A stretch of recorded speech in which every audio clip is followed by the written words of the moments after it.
एकलव्याची गुरुदक्षिणा. गुरुदक्षिणेत अंगठा देणारा एकलव्य.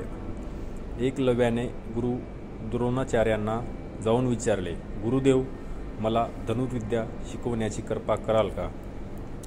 गुरु द्रोणाचार्याच्या समोर धर्मसंकट उभे राहिले, कारण त्यांनी पितामह भीष्मांना वचन दिले होते की केवळ राजकुमारांनाच ही विद्या शिकवीन.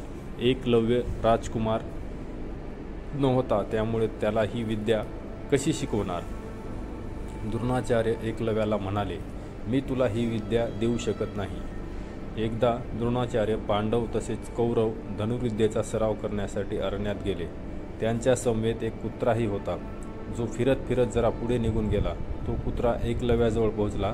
त्याला पाहून कुत्रा भुंकायला लागला. एकलव्याने कुत्र्याला लागू नये आणि त्याचे केवळ भुंकणे बंद व्हावे अशा रीतीने 7 बाण त्याच्या तोंडात मारले. कुत्रा परत गुरु द्रोणाचार्य, पांडव आणि कौरव जिथे उभे होते तिथे गेला.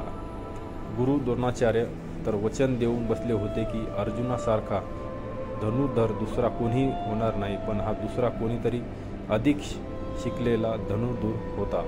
गुरूंपुढे धर्मसंकट निर्माण झाले.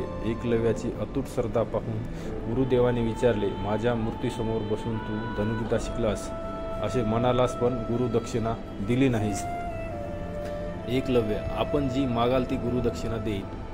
गुरु द्रोणाचार्य, तुझ्या उजव्या हाताचा अंगठा दे. एकलव्याने एका क्षणाचाही विचार न करता आपल्या उजव्या हाताचा अंगठा कापून गुरुदेवांच्या चरणी अर्पण केला. गुरु द्रोणाचार्य, बाळा, अर्जुनाला मी वचन दिले असल्याने तो धनुर्विद्येत सर्वश्रेष्ठ असला तरी जोपर्यंत आकाशात सूर्य, चंद्र आणि नक्षत्रे आहेत तोपर्यंत लोक तुझ्या गुरुनिष्ठेचे, तुझ्या गुरुभक्तीचे स्मरण करतील. तुझी यशो